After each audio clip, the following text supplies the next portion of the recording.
Testing. Hello. How's everybody this evening? Let me double check that I closed that window. Okay. Alrighty, I think I've done it right this time. I'm actually in group. And let me check my...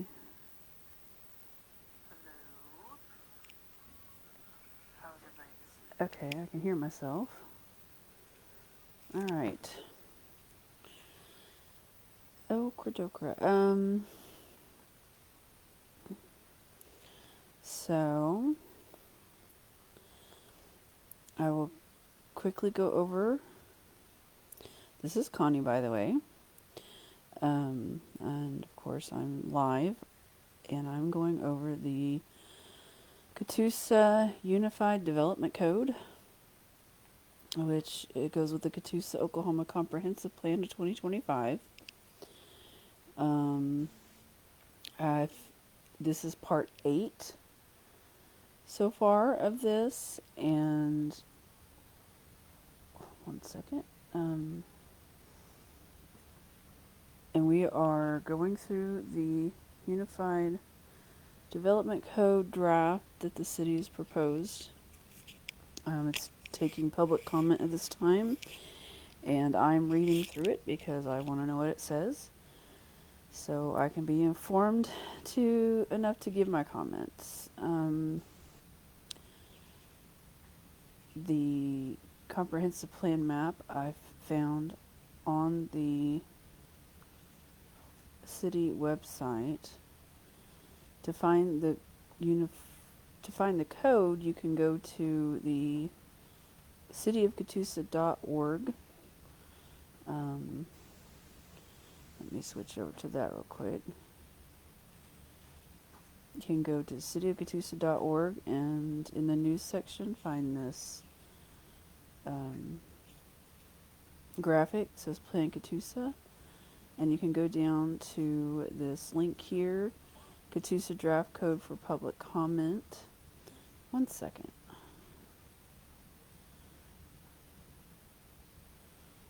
Okay. Catoosa Draft Code, and this is the PDF link to read along if you want to follow where I'm at. And then down here is another link to leave a comment for the city. And Jody King, the Catoosa Director of Community Development, his information is at the bottom of the page with his email and the phone number. And there was some open houses, but they have passed. But you still have time to get your comments into the city.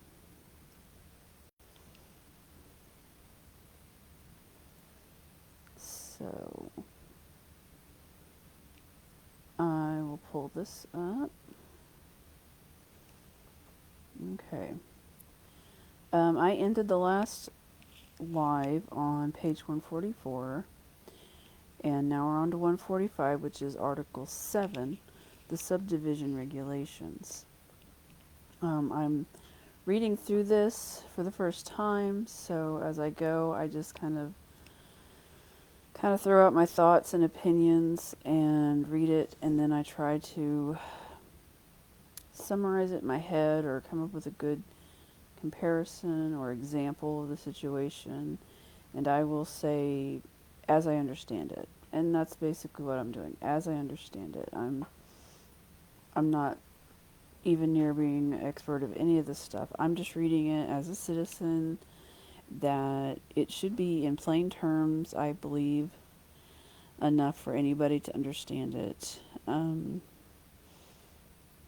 Like an 18-year-old should be able to read this and understand it, since 18 is voting age.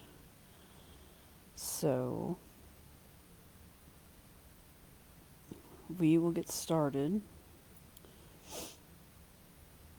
with general provisions. This is subdivision regulations. Okay, title. This article, including all maps and publications made part of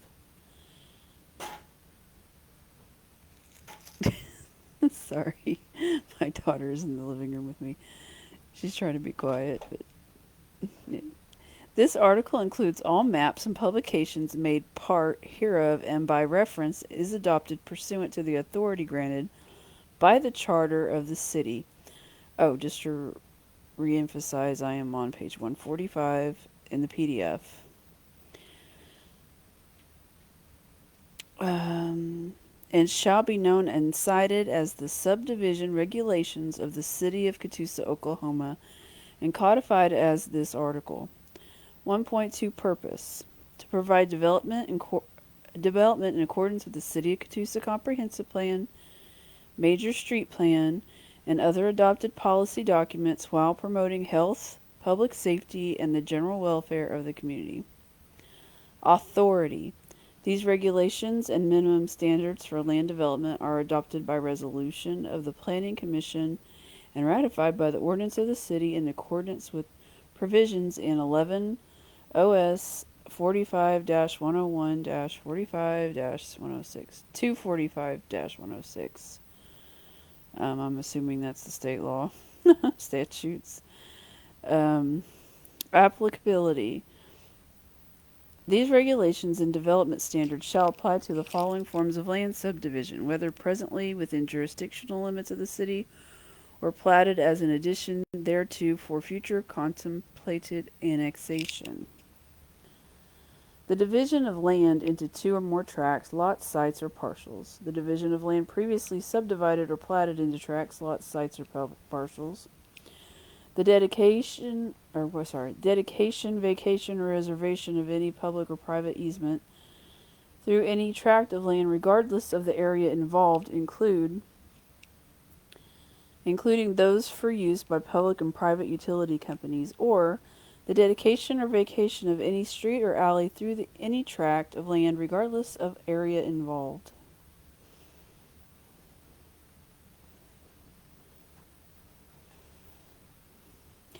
These regulations and development standards shall not apply to the following forms of land subdivision, whether presently within the jurisdictional limits of the city or platted as an addition thereto for future contemplated annexation.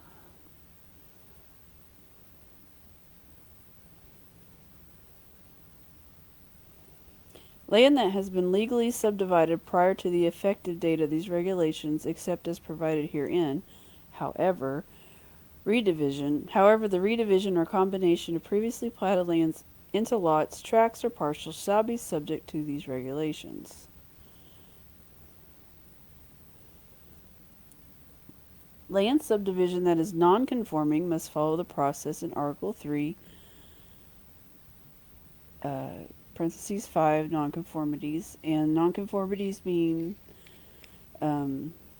stuff that exists now that once this draft is adopted will be considered a nonconformity, meaning if it were to be built after this, it wouldn't be allowed, or it's not in the standards of this document.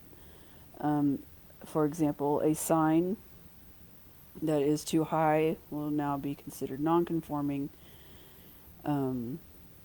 That doesn't mean it has to be taken down. It just has to be preserved correctly as this documents. And if it was damaged with a certain percentage, it would have to be rebuilt to be conforming. Alright, platted requirements. General subdivision review. The application for review must be submitted in accordance with the city's published Planning Commission meeting schedule for review and recommendation to the City Council. Upon acceptance of the application, the planning staff shall transmit the proposal to those departments and agencies participating in the subdivision review process. Each participant shall consider all pertinent information and shall provide the planning staff with a summary of their findings, comments, and recommendations. The planning staff shall advise the applicant of all findings, comments, and recommendations prior to the Planning Commission meeting. A staff report summarizing the findings, comments, and recommendations shall be entered into the project file, shall be forwarded to the Planning Commission and the applicant prior to the meeting. 2.2 Classification of subdivisions. Subdivisions shall be classified by the planning director as a major subdivision, minor subdivision, or administrative plat. Before any land is subdivided, the owner of the property proposed to be subdivided or his authorized agent shall apply for and secure approval of the proposed subdivision in accordance with the following procedures. Okay, so we've got a straight line process map here. Major subdivision. Application. Staff review. Preliminary plat review. Preliminary plat review. Construction plans. Final plat. Application. Okay, I just read those. Minor subdivision. Application. Staff review. Preliminary plat review. Construction plans. Final plat. Okay, so there's a technical advisory committee approval and then the planning commission approval. Deed and lot split. Application, staff approval, and PZC ratified. Planning commission ratified, okay. 2.3 Specifications for documents to be submitted. Lot split deed. Alright, a lot split application shall be filed with the planning commission, staff, and appropriate fee paid in accordance with the following requirements. 1. Where the application is to be reviewed by the planning commission, a digital survey meeting the requirements of the Oklahoma state statutes and prepared by a land surveyor registered in the state of Oklahoma shall accompany the split. Where review will include other agencies or companies in addition to the planning commission staff, a digital copy of scale drawings shall accompany the application. The survey drawing itself shall include A. Legal description, B. All existing and proposed lot lines, C. All existing buildings and improvements and their distances from lot lines, adjacent streets and street right-of-way and paving widths, D. Existing access limitations, and E. A north arrow and scale. In all cases where drawings are attached on separate sheets, the subdivider should limit the size of the drawings to 8.5 inches by 14 inches. So no big maps or drawings. Where the applicant is requesting a waiver, said request shall be stated in the application form, including the reasons for such requests.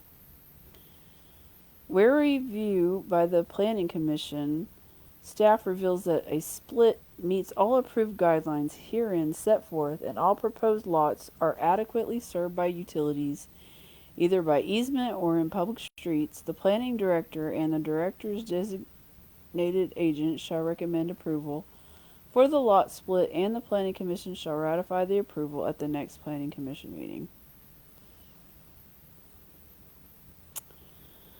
7. For those lot splits that involve acquiring easements or, in the staff's opinion, require review by additional companies or agencies but do not involve a waiver of the Unified Development Code regulations, the following procedures shall be followed. The Planning Commission staff will send a copy of the application and drawing to all utility providers. After each company or agency has notified the Planning Commission staff of all requirements, the staff shall in turn notify the subdivider. If the lot split is on a tract that is utilizing or will utilize a private sewage disposal system, the tract and system shall meet all the requirements of the DEQ.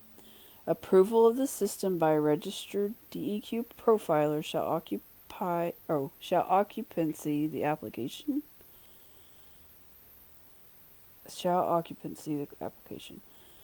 When approvals from all companies or agencies involved are received, the lot split shall be approved by the planning director or the director's designated agent, and the planning commission shall ratify the approval at the next planning commission meeting. Need a drink. Okay. 8. For those lot splits that involve a waiver of a provision of these regulations, the procedure shall be as follows. A cutoff date shall be observed which coincides with that of the submission of subdivision plats. A copy of the lot split shall be sent to all utility providers. The planning staff shall indicate on the application the date of the TAC meeting at which the application shall be reviewed, and that it is a request for waiver of conditions. The Planning Commission staff shall present the application and waiver request at the regular TAC meeting where the lot split may be reviewed by the total membership of the community, including all utility providers, the DEQ, the city water, sewer, and electric, as well as the city engineer. The recommendations of the TAC shall be compiled with the planning staff's recommendation, and the application shall be heard at the next planning commission meeting and in the consent agenda. Application will only be heard after the variance or special exception has been granted by the Board of Adjustment. Preliminary plats. 1. Application procedure and requirements. The subdividers shall submit a preliminary plat for approval. A digital copy of said plat shall be submitted for approval and shall be accompanied by an application and filing fee established by the Planning Commission. Comply in all respects with the sketch plat as approved and be filed with the planning staff at least 10 working days prior to the meeting of the TAC at which it will be considered. Comply in all respects with the requirements of these subdivision regulations. However, a preliminary plat not meeting all these requirements may be submitted, provided that the subdivider presents with the plat application letter a letter requesting specific waivers or modifications describing the detail and reasons therefor. Information required on the Information required on the preliminary plat shall include name of the subdivision, prefaced by preliminary plat, the name and address of the owner or owners of the land to be subdivided, the name and address of the subdivider of other than the owner, and the name and address of the land surveyor. Date of preparation of the plat, north arrow and scale written and graphic presentation. Key or location map showing location of subdivisions within the miles section, an accurate legal description of the property, total acres and total numbers of lots in the subdivision. Names of all adjacent subdivisions and the names, locations, and width of all existing proposed streets, easements, drainage ways, and other public ways adjacent to the property. Boundary of the subdivided area, block boundary, street, and other right-of-way lines with distances, angles, or bearings. Where these lines follow a curve, the central angle, the radius, the points of curvature, length of curve, and the length of intermediate tangents shall be shown.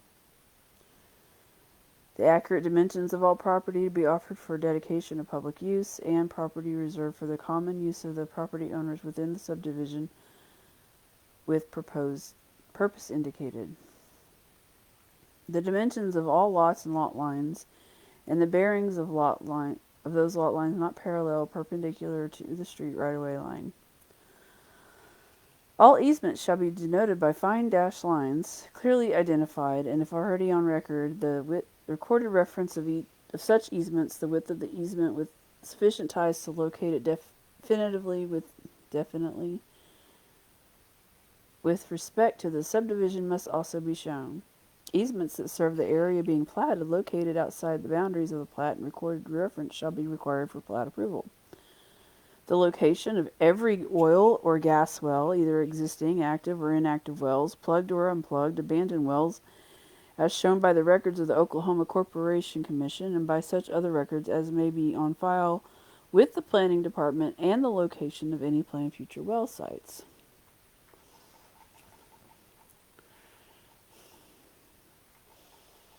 All proposed lots consecutively numbered, their dimensions, and building setback lines, street addresses. So this includes wells.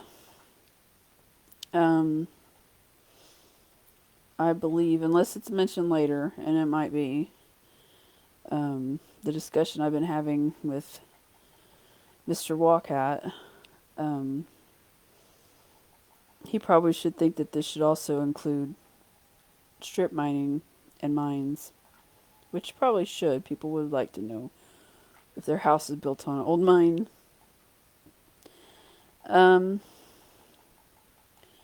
All proposed lots consecutively number their dimensions, the building setback lines, and street addresses. 3. Review. The planning staff shall distribute copies of the preliminary plat to appropriate officials, agencies, and departments. Field check the area being platted. Review the preliminary plat for conference with the comprehensive plan, zoning ordinance, planned unit development conditions, Board of Adjustment actions, subdivision regulations, city master plans for water, sewage, and drainage. Prepare written analysis and recommendations. Preliminary plat, conceptual improvement plan, construction plan, final plat. Construction plans may be submitted in lieu of the conceptual improvement plan if they are readily available at the time the preliminary plat is submitted. Conceptual improvement plans, the subdividers shall submit a digital copy of conceptual improvement plans for proposed improvements at the time of application for approval of the preliminary plat to planning staff for review by the following departments and or agencies as applicable. Engineering department shall approve such plans for improvements regarding drainage, storm sewers, streets, sidewalks, and pedestrian ways in accordance with the adopted engineering design criteria and standards and specifications for construction. The engineering department and or the appropriate water sewer authority shall approve conceptual sanitary sewer and water improvement plans in accordance with the adopted engineering standards. If the subdivision is to be served by private water or sewer disposal systems, the plans for such improvements shall be prepared in accordance with the adopted standards of the DEQ as referenced in Appendix A, as well as be reviewed and approved by the DEQ and city prior to installation. Construction plans. Okay. A subdivider shall submit final construction plans for proposed improvements prior to What is that? Is that your phone? Or is that in there? Oh, that's loud. Sorry, I'm hearing a TV from another room. Final construction plans shall be submitted to the planning department for review or by the following. The engineering department shall review and approve the final construction plans regarding streets, drainage, and storm sewer, sidewalks, pedestrian ways in accordance with the adopted engineering standards. The engineering department and or the appropriate water and sewer authority shall review and approve sanitary sewer and water improvement plans in accordance with the adopted engineering standards. The DEQ shall review and approve all final plans for public and private water and sewage disposal systems. D. Exception. Period.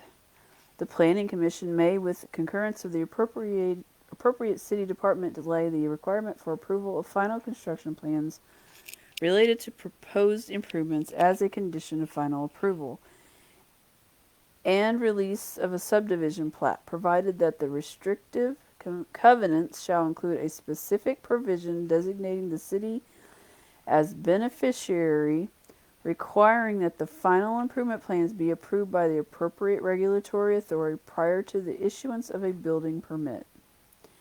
As-built surveys for public utilities and streets shall be submitted in an electronic file format for the plan view as required by the engineering department.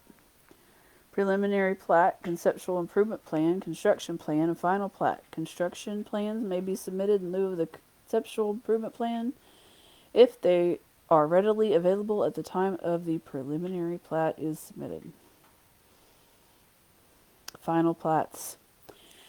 Application procedure and requirements. Following the approval of the preliminary plat, the subdivider shall file with the planning department an application for final approval of subdivision plat, which shall be made as prescribed in these regulations, comply to all respects with the approved preliminary plat, be accompanied by a digital copy of the final plat as required in these regulations, be accompanied by the final plat filing fee as established by the Planning Commission, be accompanied by an electronic DXF and PDF file in accordance with the requirements of the corresponding county assessor's office,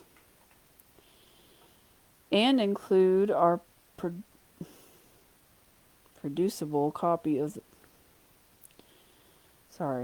include our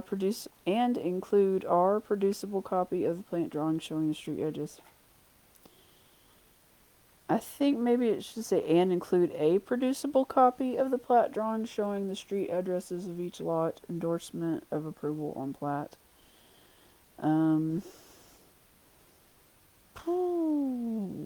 Make a note. Hold on.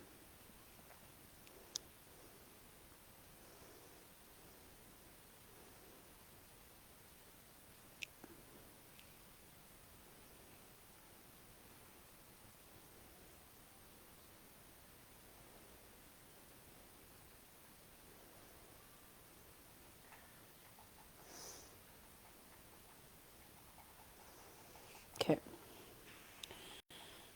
Endorsement of approval on plat. No final approval shall be endorsed on the final plat until all requirements of plat approval have been met. The parties responsible for endorsing approval on the plat shall be the city engineer or any other party authorized in writing to sign for said city engineer and the chairperson or such other officer of the Planning Commission as authorized in writing to sign for said chairperson. When the subdivider has chosen to install improvements prior to the endorsement of the final plat, approval shall not be endorsed on the plat until after all conditions of the approval have been satisfied and all improvements satisfactorily completed and accepted by the city. Written evidence shall be submitted, including submission of record drawings as described in these regulations, that the required improvements have been installed and necessary dedications made in a manner satisfactory to the city as shown by a certificate signed by the city engineer and the city attorney. When the subdivider has chosen to guarantee construction of improvements by written agreement, approval shall not be endorsed on the plat until after the agreement has been executed and delivered to the Planning Commission and city. The agreement executed by the city and all conditions of the approval pertaining to the final plat have been satisfied. Drink break.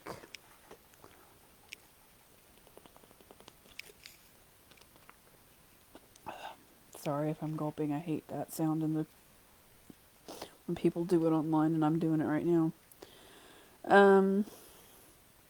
Information required on the final plat shall include name of the subdivision prefaced by final plat, the name and address of the owner of the land to be subdivided, the name and address of the subdivider of other than the owner, the name and address of the land surveyor, date of preparation of plat, north arrow and scale, written and graphic presentation.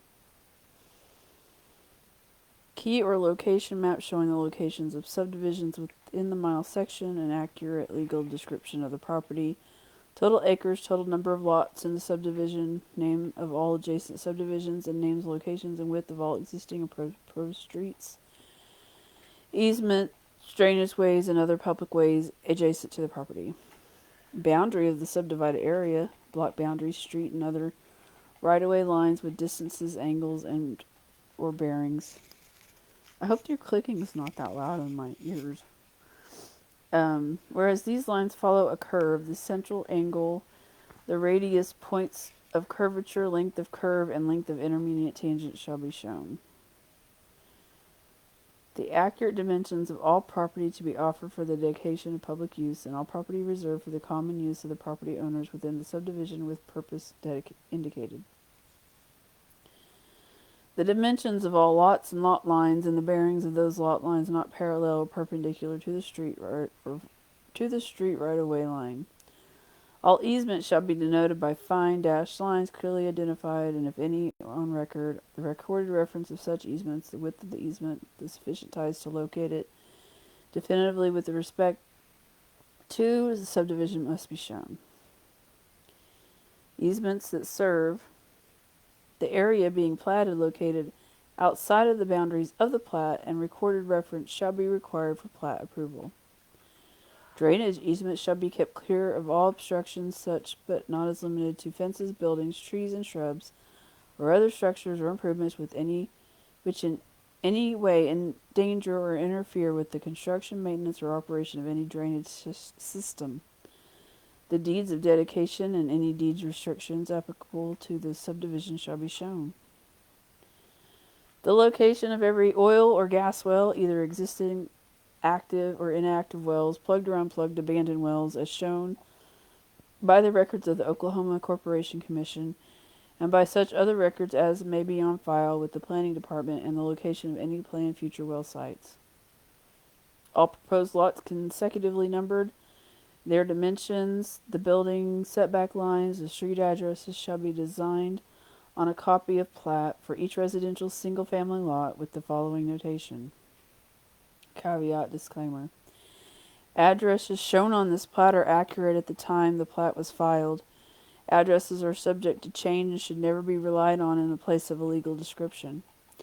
Any other information as may be deemed by the planning staff and planning commission or is reasonably necessary for the full and proper consideration of the proposed subdivision. The following certifications shall be required prior to final plat approved by the planning commission. Certification by the owner's registered land surveyor who prepared the plat as to the accuracy of the survey and of the plat, that the monuments and benchmarks are accurate as to locations shown, which shall state that he or she has fully complied with the requirements of these regulations and the subdivision laws of the state of Oklahoma governing surveying, dividing, and mapping of land, that the plat is a correct representation of all the exterior boundaries of the land surveyed and the subdivision of it, and that the plat represents a survey made by each surveyor. B. Certification by the registered professional engineer licensed to practice in the state of Oklahoma that is designed of the required improvements is or will be in conformance with the standards, requirements, and provisions of the applicable agency or department and these regulations.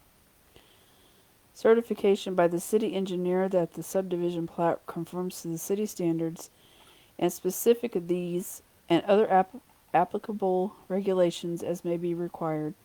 Certification by the engineering department or other appropriate authority that the subdivision conforms to all applicable regulations concerning water or public water supply and sanitary sewer facilities. D. Certification by the owner of the land that states that he or she has caused the land described in the plat to be surveyed, divided, mapped, dedicated, and access rights reserved as represented on the plat.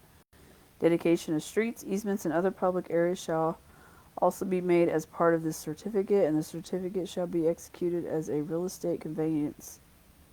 As a real estate conveyance is executed.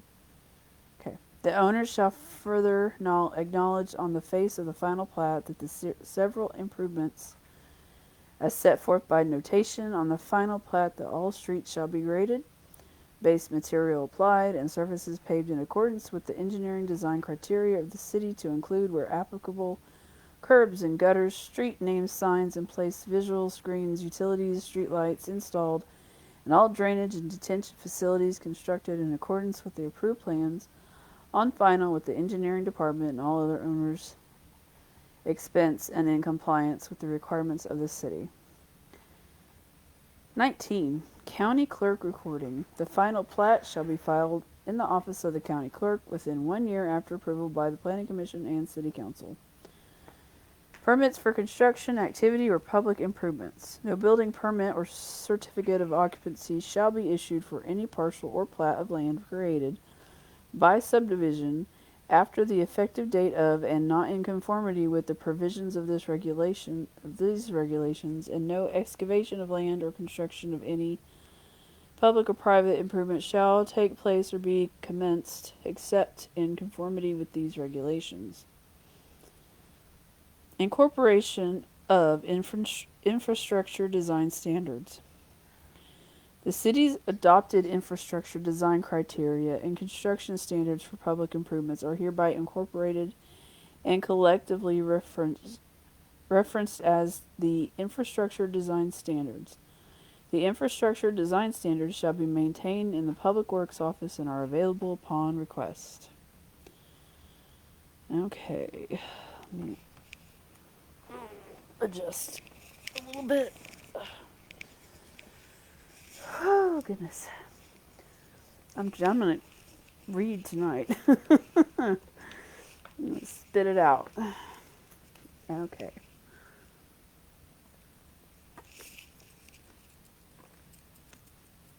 Again, I'm sorry for the swallow. I hate that noise. Public facilities and dedication requirements. Provision of adequate public facilities. Each subdivision shall provide adequate public facilities. Adequate public facilities shall include adequate water, sanitary sewer, drainage, and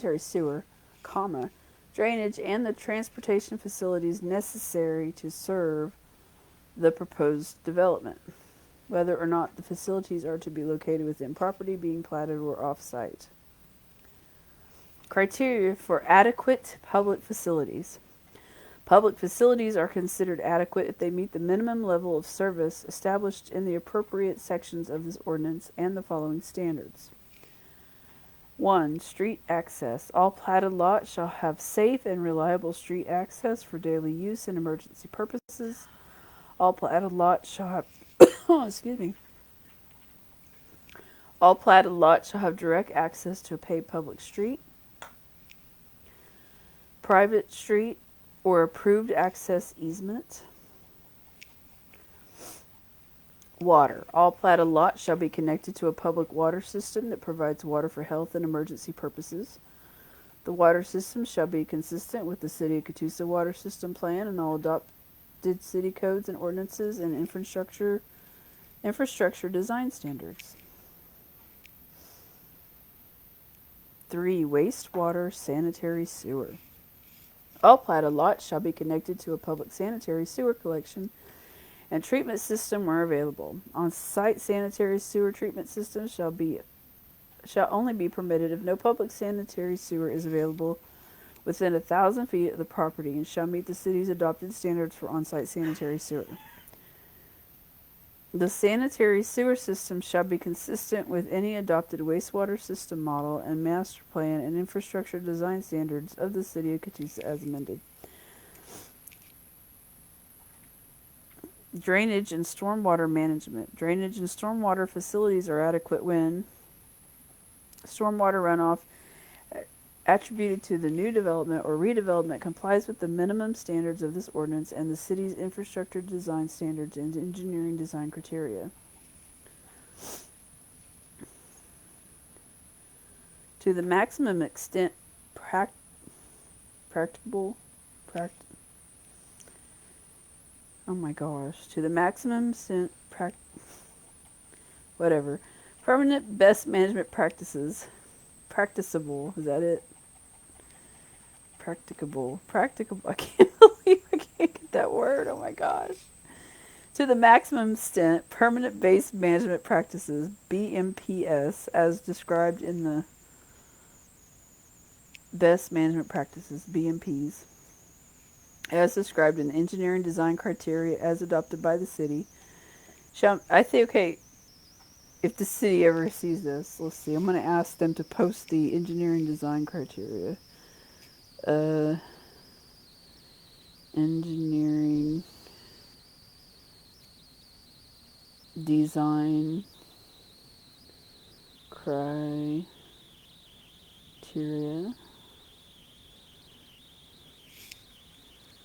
Page 159. Okay. Engineering design criteria as adopted by the city shall maintain the pre-development characteristics of any natural creek that ultimately receives stormwater runoff from the development. Electricity. All platted lots shall have access to public utility that provides electricity for retail consumption. Where possible, all infrastructure shall be installed underground. Oh my gosh. Wouldn't it be lovely if Rolling Hills had all their utilities buried? I know that that ain't ever gonna happen, but jeez, that'd be nice.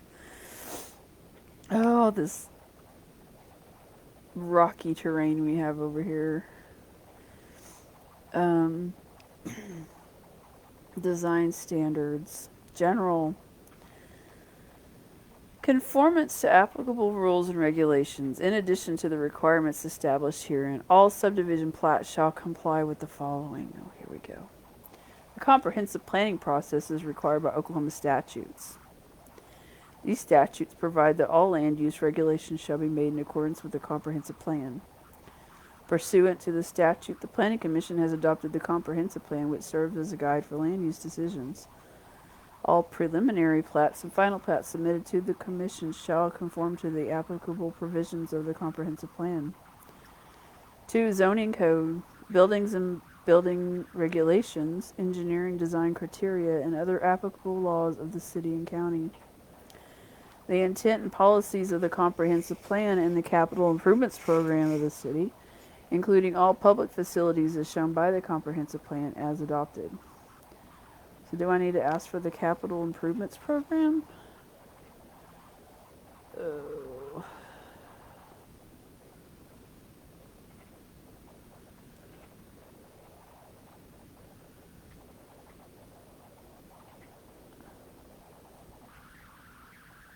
One second. Okay. Including all public facilities as shown by the comprehensive plan as adopted. Any laws, rules, and regulations of the State Department of Environmental Quality, the DEQ, and or appropriate state agencies. The rules of the State Department of Transportation if the subdivision or any lot contained therein abuts a state highway or connected street. The standards and regulations adopted by the planning director and by all boards, commissions, agencies, and officials of the city dealing with subdivision of land. Plat approved may be withheld if a subdivision is not in conformity with the above guidelines and with the policies and purposes as established in Article 1. Street and right-of-way requirements. Basic policy. The following general requirements apply to all plats. Streets and right-of-ways shall conform to any adopted master thoroughfare plan and the city's infrastructure design standards and standards in this ordinance. Let's see, master thorough fair. Oh gosh, I left out something. Thorough fair.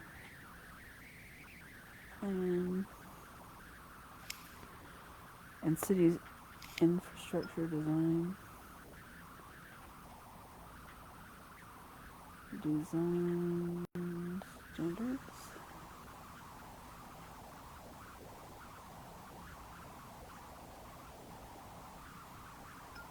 Okay.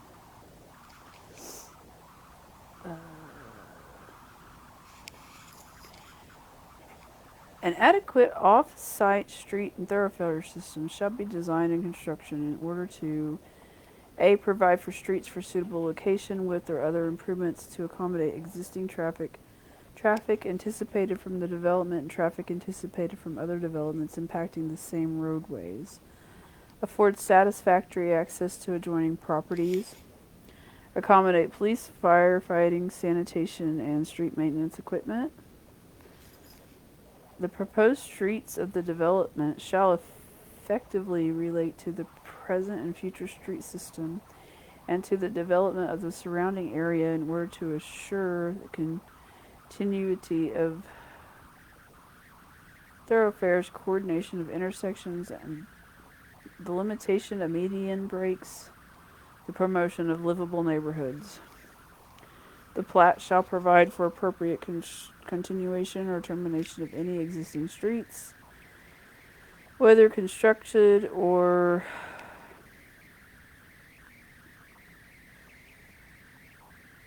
dedicated, which extend to the limits of the proposed subdivision.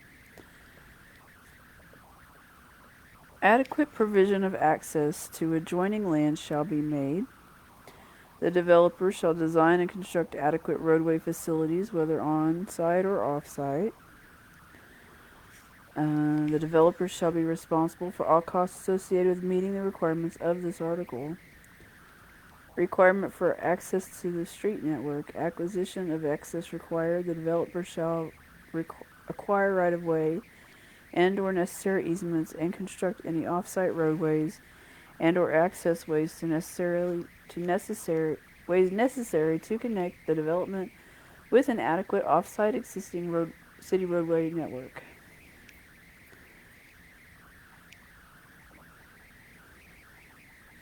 Traffic study requirements. A traffic study shall be required for major subdivisions outside of Old Town or other special districts. Traffic study submittal. The traffic study shall be prepared in accordance with the criteria established in the city's infrastructure design standards. Acceptance of traffic study. Prior to forwarding any plat to the Planning Commission, the traffic study shall be accepted by the city. The acceptance of the traffic study will be based on the completeness of the traffic study, the thoroughness of the impact evaluation, and the consistency of the study with the proposed access and development plan. The example I think of this is the Case and Associates apartment complex. From what I understand, there's going to be entrance from 193rd, and then there'll be a secondary to Cherokee, and I believe they had to do a traffic study.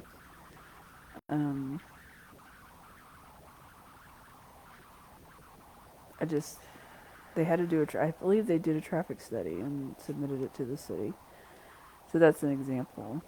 Even though that's not a subdivision, it's an apartment complex, they still have to do that though. Residential access limited. Arterial streets. No single-family townhouse or duplex residential development shall have direct access to an arterial street unless no other means of access is available. In cases where access is permitted to an arterial street, a private access easement adjacent to the thoroughfare is required. Any lot that is direct access to an arterial street is required to provide head-out egress.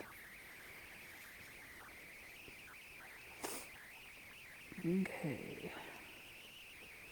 Collectors. Single-family, duplex, and townhouse residential lots may have direct driveway access to collectors if the following development standards are complied with. An additional setback of 10 feet shall be required along the collector street frontage. The setback shall be measured from the ultimate row of the collector street as identified in the adopted master thoroughfare plan. Driveway separation will follow the engineering design criteria manual specification. There. Gosh, I hate when I do that. Specification. Private access easements to the maximum extent practicable. Private access easements shall be required between and or across any non-residential lots fronting on arterial and collector streets to minimize the total number of access points along those streets and to facilitate traffic flow between lots. The location and dimensions of the easement shall be in accordance with the city's infrastructure design standards. A note shall be provided on the plat indicating the lots served by the private access. Oh, good. Here I go yawning again. A note shall be provided on the plat indicating the lots served by the private access easement. The minimum width of a private access easement shall be 20 feet. The easement shall be increased to 24 feet when it functions as a required fire lane. For 24-foot and 22-foot local standards, private access easements are required to provide rear access to residential lots. For this use, the private access easement width may be reduced by the administrator if not needed for fire access. Okay. Hey, I haven't made it now yet. Action needed. Oh. I closed them, I promise. Facebook does not like my Chromebook. Or this Chromebook can't keep up with it. Go back. Okay.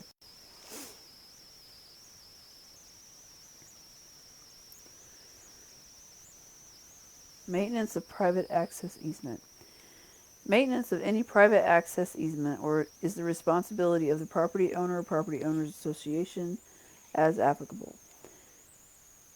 When an easement is created by plat, a maintenance note as approved by the administrator shall be added to the plat acknowledging a maintenance responsibility. When the easement is created by separate instrument, the maintenance responsibility shall be acknowledged with the separate instrument. Adequate access. Each single-family residential subdivision shall have at least 2 constructed points of public ingress and egress, except when 20 or fewer residential units are constructed with 1 point of street ingress and egress. The fire marshal may approve up to 30 units with 1 point of access when requested. In evaluating a request, the fire marshal shall consider factors including the timing of construction of other public improvements that provide a second point of access, public safety and convenience, especially if undeveloped property is adjoining the subdivision, and future streets are provided. The Planning Commission may grant a waiver to these regulations for more than 30 units with 1 point of access only when unique topographic or infill circumstances exist. Stub streets required. Street stubs for future connections shall be required to any adjoining undeveloped property at a minimum spacing of 1,000 feet. A street stub for a future connection may provide the justification for the waiver of the adequate access requirement. Where stub streets exist in adjacent developments, a new development shall align with the stub street to provide a public connection. Street layout requirements. Intersections. No street intersecting an arterial or collector street shall vary from a 90-degree angle of intersection by more than 10 degrees. The number of collector or local street offsets shall be minimized, however, when approved by the administrator because no other reasonable alternative exists, a minimum centerline offset distance of 125 feet shall be maintained. There shall be a minimum of 600 feet between intersections of arterials or collector-type streets. Arterial streets shall be intersected only by collector streets or other arterial streets unless the only means of ingress and egress to a subdivision is from the arterial street. In this event, the local street intersection may be required to be configured to accommodate stacking and turning traffic with a flared intersection per the city's infrastructure design standards. All costs associated with the construction of this flare configuration shall be borne by the developer. No more than 2 streets shall intersect any one point. No more than 2 streets shall intersect at any one point. Visibility triangles, as required by Article 6 Development Standards, shall be provided at the intersection of all public streets. In addition, visibility easements may be required where sight distance may be limited due to topography, roadway curvature, vegetation, or other site hindrance. The easement shall be dedicated by plat.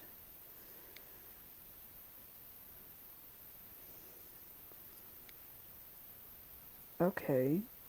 Curvilinear.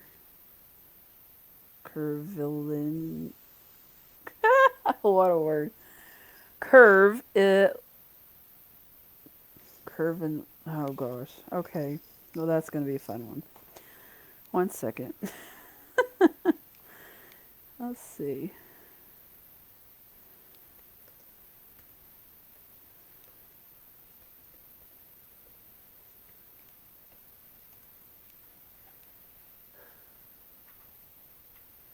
Curvilinear. Yeah. I guess I said it right.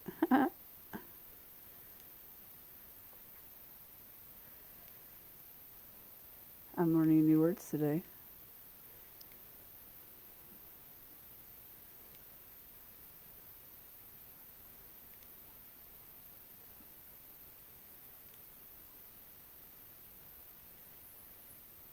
Gotta say, curvilinear. Curvilinear. Okay. Curve. Okay, I heard it. Curvilinear. Let's say it. Curvilinear street design requirements. Roadway layout may include curvilinear design. If curvilinear street design is utilized, then local and collector streets shall be designed with a maximum of 50% of the lots with the subdivision have curved frontage.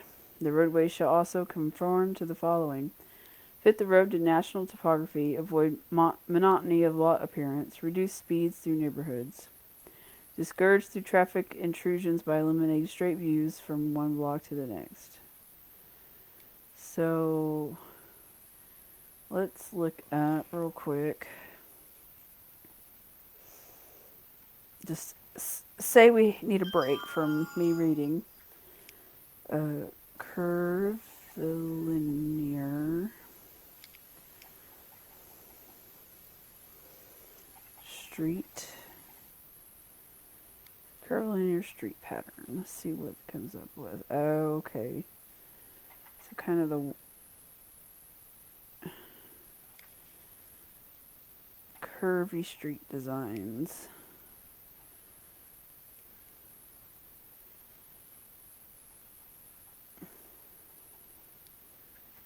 So no grids. Curvilinear. Well, come on. Visit. I guess we're going to visit. Alright. Conventional grids. Curvilinear loop and pattern and beginning of cul-de-sacs. Conventional cul-de-sac patterns. So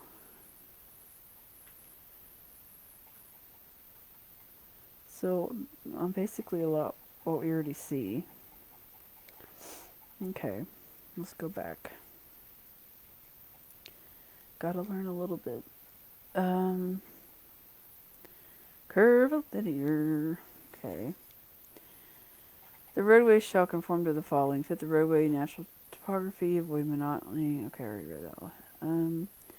7. Local and collector streets that connect to one major collector or arterial to another major collector or arterial directly are discouraged. Cul-de-sacs. I live in a cul-de-sac.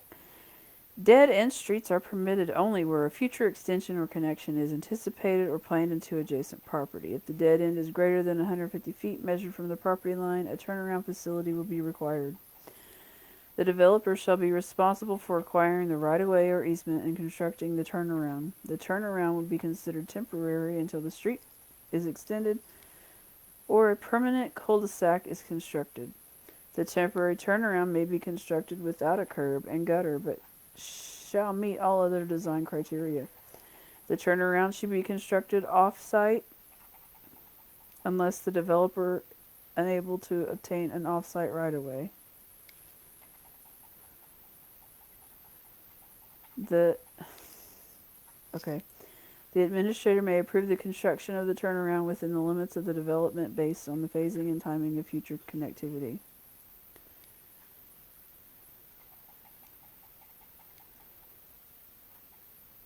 The cul-de-sac shall have a 50-foot right-of-way radius at the closed end. The radius of the paved area of the turnaround should be a minimum of 39 feet. To the maximum extent practicable, cul-de-sac shall provide direct pedestrian bicyclist access to the closest street or pedestrian bicyclist connection. Maximum length of a dead-end street permitted shall be 600 feet. I wonder how long. I think ours is longer than 600, but wait. Anyway, provisions shall be made for drainage at the ends of the dead-end streets. When an existing dead-end street with temporary turnaround, whether on or off site, is extended, the developer extending the street shall be responsible for removing the turnaround facilities, constructing the extension or cul-de-sac or to the standards in these regulations, and restoring the affected area.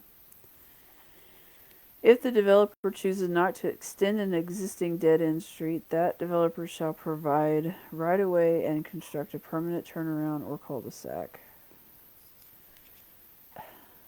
Hold on. Another little side mission here.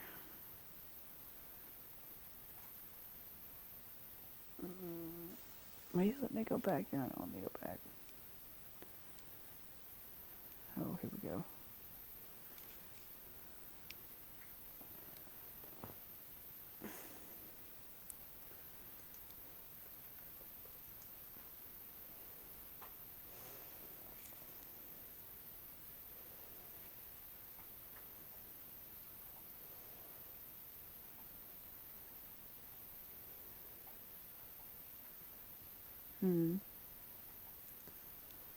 Just trying to understand what a turnaround is versus a cul-de-sac. Okay, right of way. Rights of way for major arterials. Arterials and collectors are required and shall be established in Table XX unless it meets the standards as established in the city's transportation study major street plans. So does that XX mean they need to put these numbers in here?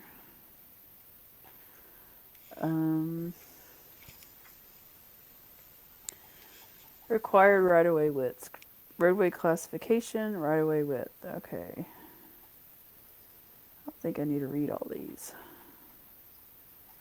It's just measurements. I'll just kind of glance through them.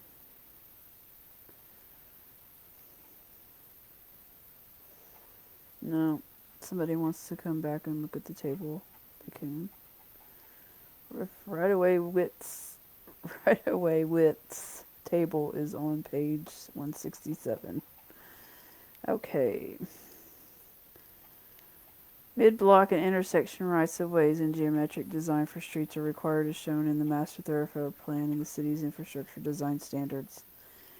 Based on site conditions and proposed development, additional ROW may be required to be dedicated to facilitate access ramp and or signal construction as follows. A 10-foot by 10-foot clip for local street intersections, an 80-foot radius for arterial intersections and arterial departure side of major collector street intersections. See city's infrastructure design standards for layout. A 15 by 15-foot clip for all other intersections. For local streets, the right-of-way can vary depending on the standard utilized as shown on table 7.2-2 below. So yeah, they didn't add the table number in the other paragraph. Okay. Paved width, right-of-way width, on-street parking.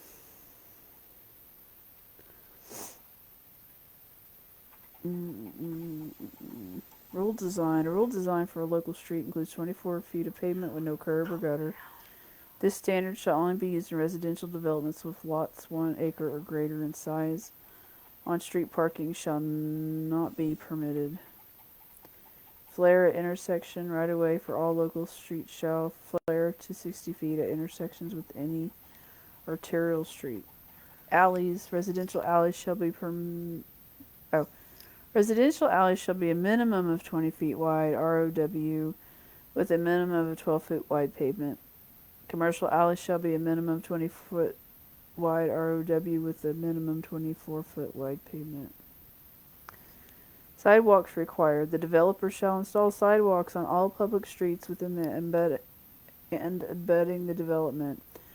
The standards shall meet engineering criteria manual. Sidewalks are not required for local rural streets where the lots are 0.5 acres or larger. The Planning Commission may grant a waiver of sidewalks if it's determined that the construction is not feasible at the time of development for engineering reasons or inappropriate due to the nature of the project. Standards. Sidewalks shall be built in accordance with the city's engineering criteria manual, any adopted trail plan, and Oklahoma accessibility standards. The developer may, at his own option, choose to provide additional private access easements for sidewalks, walkways, or bicycle facilities. Construction and maintenance of these private access easements will be the responsibility of the developer and or subsequent owners. Development requirements, state roadways. The developer may be required to construct curbs, gutters, and sidewalks to ODOT standard on developments abutting roadways designated as state highways or on right-of-way or land owned by the state.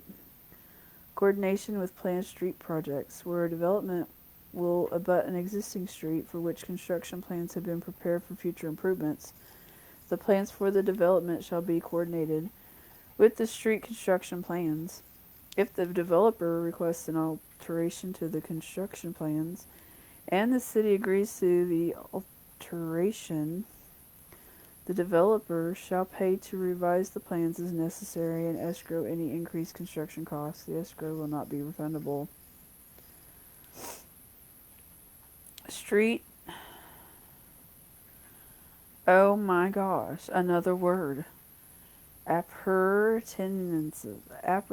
Appurtenances? Street appurtenances with construction. All public street construction shall include street lights, street signs, signals, and pavement markings as required by the city's infrastructure design standards. The developer will be responsible for all costs associated with the design and construction or installation of these street appurtenances. Street lights shall be required on all perimeter public streets along the frontage of the development. Conduit for fiber optic cables may be required at signalized intersections and along roadways identified in the city's network fiber plan. I wonder what the network fiber plan's about. Network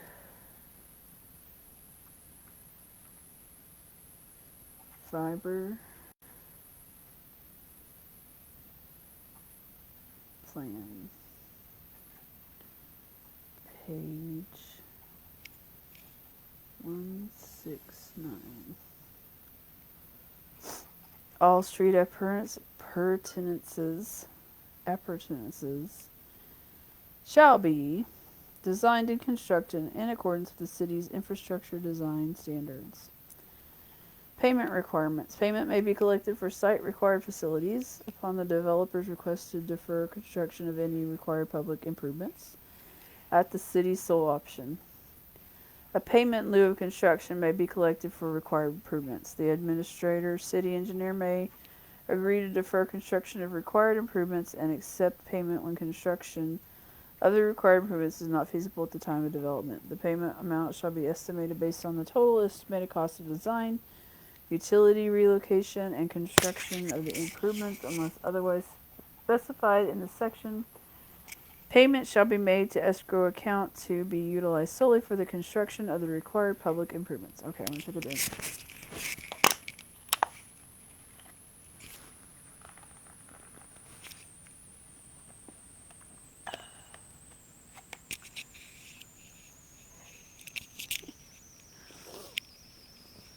All right. Easements required. The developer shall provide the right-of-way easements even if construction is determined not to be feasible and payment is accepted at the time of subdivision. Development agreements. Standard development agreements executed by the developer and the city are required for all public improvements. The agreement shall include 2-year maintenance bond, performance bond, payment bond, insurance, and other requirements and fees as detailed in the city's infrastructure design standards.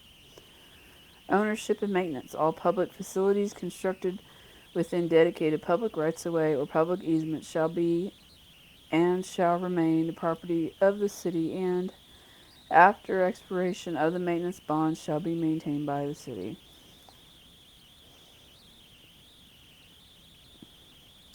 Design and construction requirements. Private street widths, cross-sections, and design criteria shall comply with city standards, shall meet the minimum construction standards for public streets, including its appurtenances, such as street lights, street signs, and pavement markings. If the development will be gated, it shall comply with the gated entry guidelines in the city's infrastructure design standards and any requirements of the City of Catoosa Fire Marshal.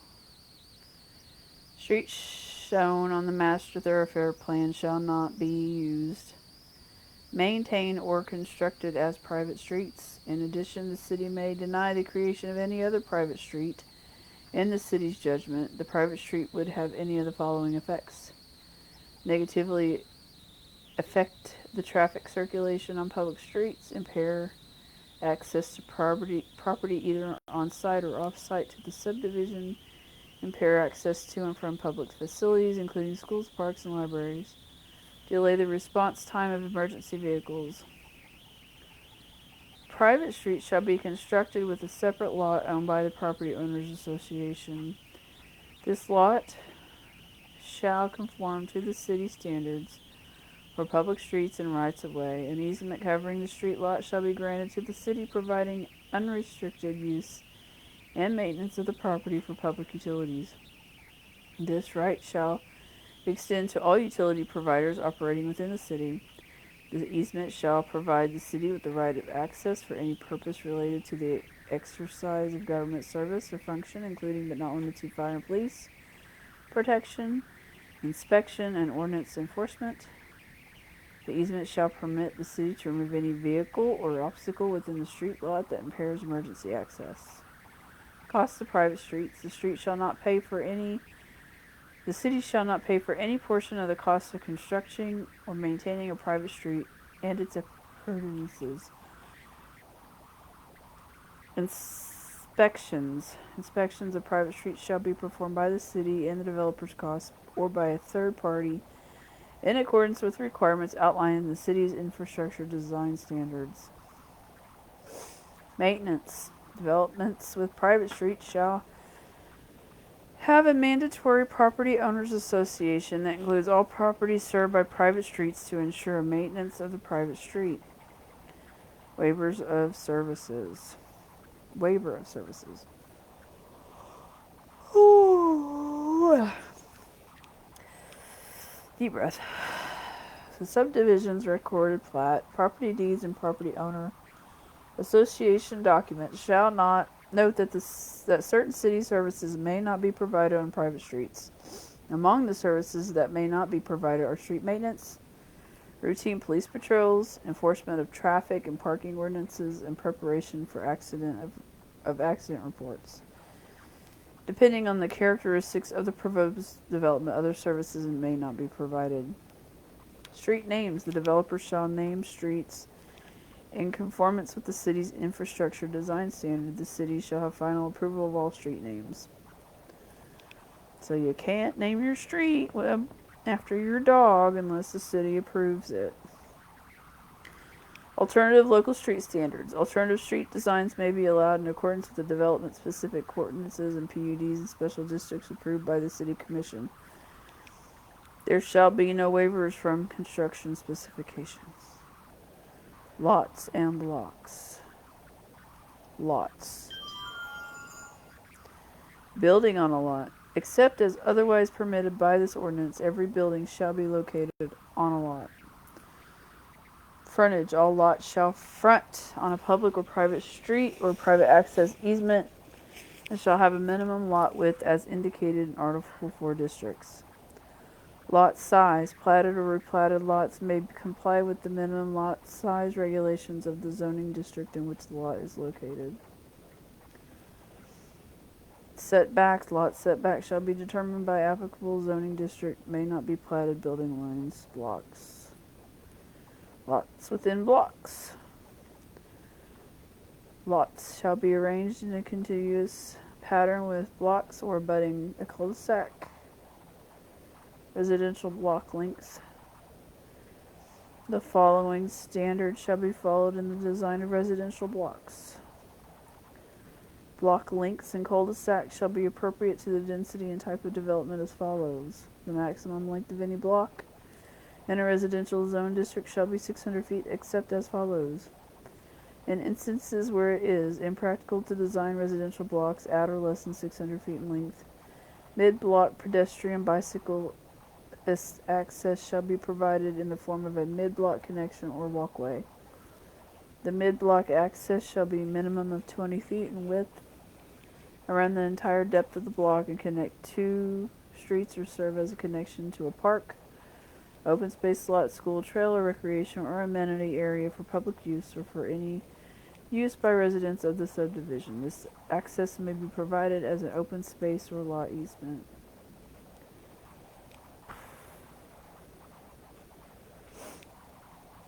If utilizing rule standards, the maximum block length shall be 1,000 to 1,200 feet with a maximum of 12 lots. Alternative block lengths. The administrator may approve alternative block lengths under the following conditions: proximity to a railway, expressway, or waterway, topographic features, and infill development with no alternate access. When considering a request for alternative block lengths, the administrator shall consider the following: alternative designs which would reduce block length, the effect of long blocks on access, congestion, and delivery of municipal services, means of mitigation including but not limited to mid-block turnarounds, limitation on the number of lots to be created and served, temporary points of access, and additional fire protection measures. Easements. Width of easements. Utility. The minimum width for utility easements shall be in accordance with the standards outlined in the city's infrastructure design standards, shall be adequate for the installation and maintenance of utilities that are likely to be located in the easement. Drainage. The minimum width of the city's drainage easement shall be as required by the city's infrastructure design standards. Storm drainage or floodway. Where a subdivision is traversed by a watercourse, drainage or way or channel, a storm drainage easement or right-of-way shall be provided that conforms sustainability. No. Substantiality. Substantially.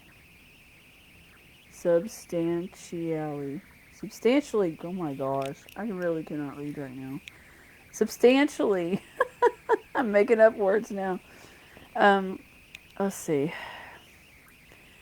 Or right-of-way shall be provided that conform substantially with such course and of addition with as may be designed by the administrator or city engineer, subject to the determination according to proper engineering considerations.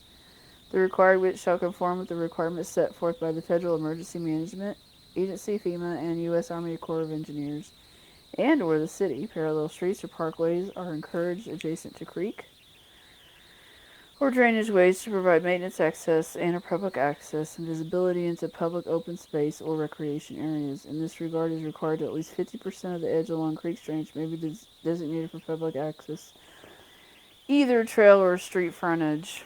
Utilities may be permitted within a drainage or floodway easement only if approved by the administrator or the city engineer and any other applicable entity requiring the drainage of a floodway. So you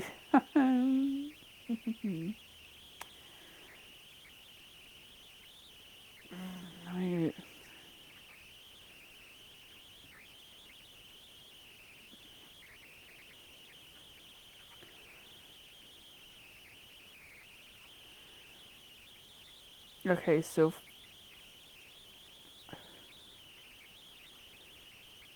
this is for new subdivisions, I'm assuming.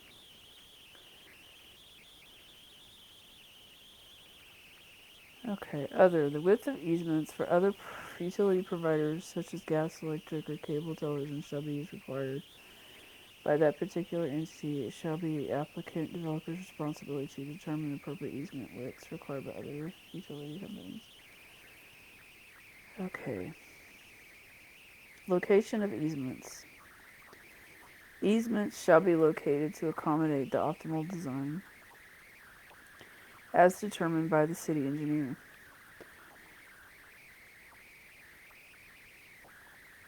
Of the various utility and drainage systems that will serve the subdivision, and shall be provided in locations to accommodate any public purpose deemed necessary to provide the public health, safety, and welfare. In residential subdivisions, a minimum of 10-foot wide utility easements shall be provided along the front of all lots, and a minimum of 15 feet wide utility easement shall be provided along the rear of all lots, parallel to and flush with the street property ROW line for potential placement of utility facilities.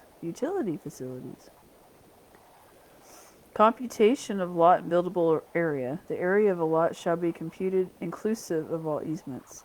However, there shall be a minimum buildable area, exclusive of required easements, buffer zones, and setbacks for each lot. The minimum buildable area shall be an area half of the required minimum lot size. When an entire lot is not buildable, the developer shall submit verification in writing that the buildable area is adequate for the type of housing product or non-residential building proposed for that lot.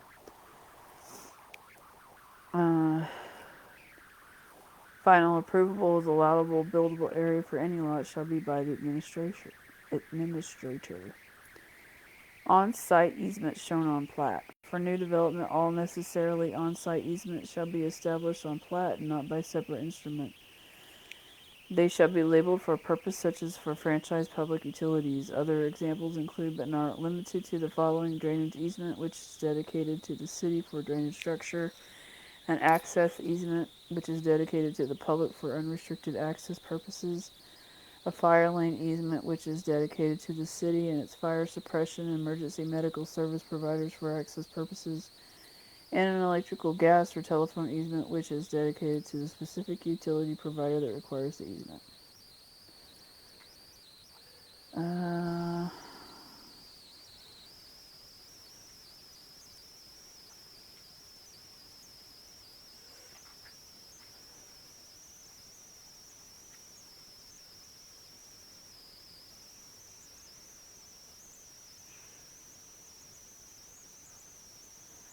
So this is easement regulations.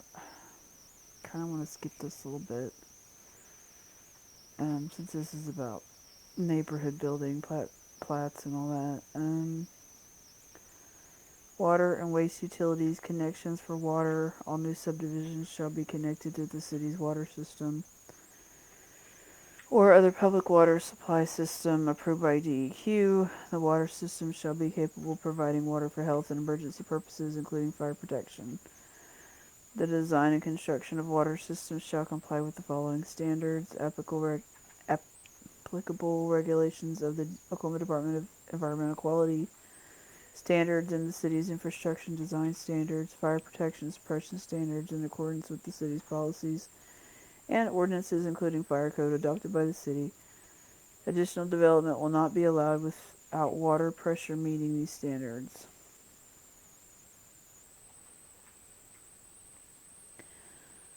I wish they could test the water pressure in Rolling Hills. Connections for wastewater. All new subdivisions shall be served by wastewater collection and treatment system authorized and permitted by the DEQ. Okay, so this is about sewage. The subdivider responsibilities, phasing of development or improvements in order to maintain adequate water and wastewater, extensions of utility lines to connect to existing utility mains, providing and procuring all necessary easements for the utilities, providing proof of the city of adequate water and wastewater service, providing for the future expansion of utilities, if such will be needed to serve future development, subject to city's policies if applicable, providing all operations and maintenance of the private utilities, or providing proof that the separate entity will be responsible for the operations and maintenance of the utilities, providing all physical security requirements for the construction of the utilities, complying with all requirements of the utility providers, including the city. Location of lines. Extension of water and wastewater lines shall be made along the entire frontage of the subdivision adjacent to a street or thoroughfare and rights-of-way or dedicated easements. If the subdivision is not adjacent to a thoroughfare, the extension of utilities shall be on the edge of the subdivision's perimeter property line, adjoining any undeveloped property, or accomplished in such a manner as to allow future connections to said utilities by new subdivisions.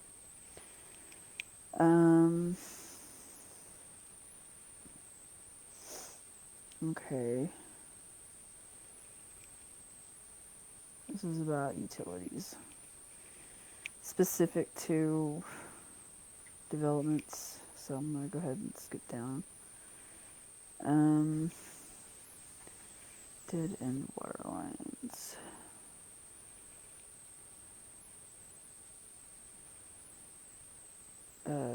going into dead-end water lines, what to do with them, how they're supposed to be set up. Payment of pro rata charges for the proposed subdivision would abut and utilize an existing water main or sanitary sewer main of the city. Developer may be required to pay the city any applicable pro rata charge per requirements of the city or previous pro rata agreement. Okay. Drainage and environmental standards. Let's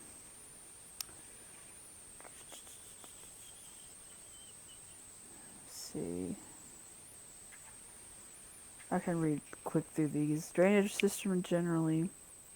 Drainage improvements shall accommodate runoff from the upstream drainage area and shall be designed to prevent overloading the capacity of the downstream drainage system or adversely impacting either upstream or downstream properties.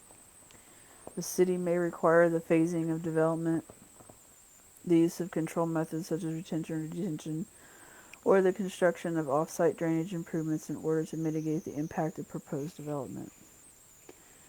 No stormwater collection system may be constructed unless it's designed by a licensed professional engineer in accordance with this section and with the city's infrastructure design standards, and unless it is reviewed and approved by the administrator city engineer. All plans submitted to the administrator/city engineer for the approval shall include a layout of the drainage system together with supporting calculations for the design of the system.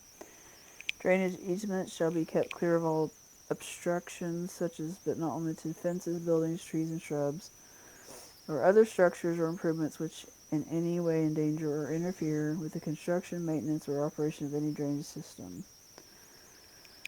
Off-site drainage. The applicant, developer, property owner of the subject property to be developed shall be solely responsible for all storm drainage flowing. Adequate consideration shall be given for the applicant, developer, property owner, and the development of the property to determine how the discharge leaving the proposed development will affect downstream property.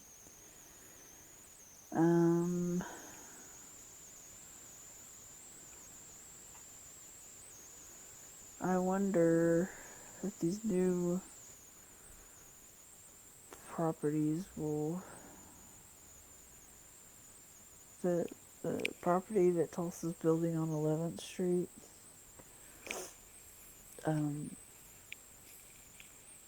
if their drainage will affect Spunky Creek, which flows into Rolling Hills, and we already have flooding problems here.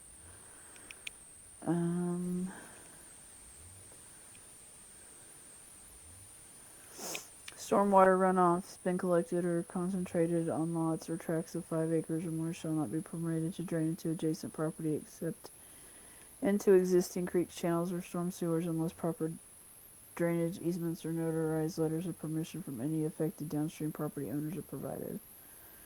Cross-lot drainage prohibited. Drainage between residential lots is the responsibility of the affected applicant, developer, property owner. Applicants, developers, property owners are required to drain surface runoff from an individual lot to a public ROW or an underground drainage system contained in a public easement will not be allowed to surface drain onto another lot. The administrator shall have the discretion to allow modifications to lot drainage requirements where adherence of these requirements would conflict with other city ordinances or regulations. Erosion and sedimentation control. All erosion and sedimentation control shall conform to the city's infrastructure design standards and the current National Pollution Discharge Elimination System regulations. Oh, I gotta find a stopping point for tonight.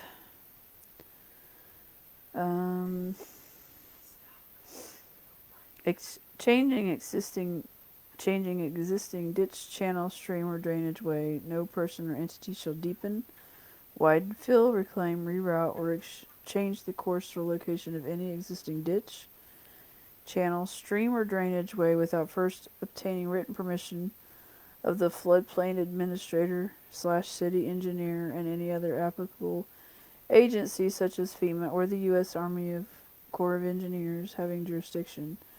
The floodplain administrator/city engineer may require preparation and submission of a CLOMAR, LOMR, other appropriate map revision or flood study for proposed development if there are concerns regarding storm drainage on the subject property or upstream or downstream from the subject property.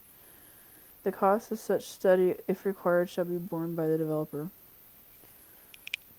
Sitting lots and building sites in order to help reduce storm water runoff, the resulting erosion, sedimentation, and conveyance of non-point source pollutants.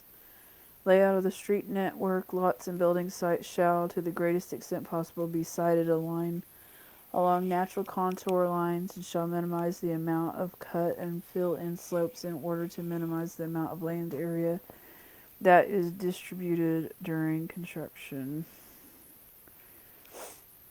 Alright, this is drainage information for building developers. So I'm going to skip through that. Improvements required generally.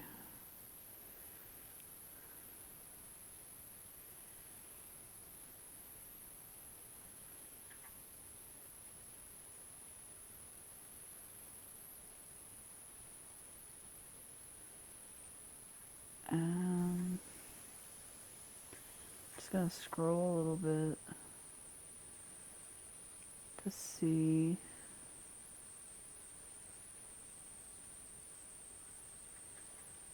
what's coming up.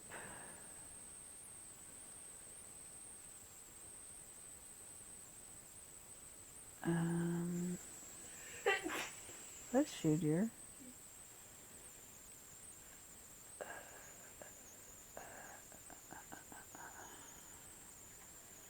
Okay, I think I am going to come to a stopping point and pick this up. Since it's like a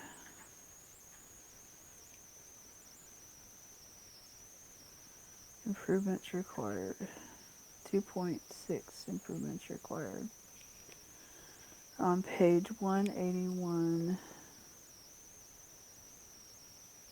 So we're going to end on 181.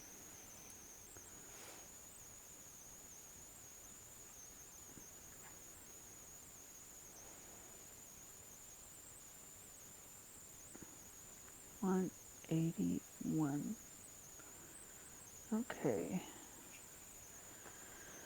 So we got to 181. I got to go to 228. So maybe, not sure exactly how long that will take me, but I just bite it off in hour chunks until we get done, I guess. We'll get into these improvements here on the next one. See what that entails. So tonight was mostly about subdivision platting and street designs and block sizes. So a lot of that is for developers. And that's what this section will be called when I post it on YouTube. So, developer information, subdivisions. Anyway, so I'm going to end it there tonight, and probably, it's 11, I need to go to bed. So, hour and a half, I did it. Okay. So, anyway, yeah, I'm going to have to, I put all these things I want to ask the city about, dig into the city website to see if any of this is in there, and if it's not, request that they post this information to the public. I mean, the Master Thoroughfare Plan, Infrastructure Design Standard,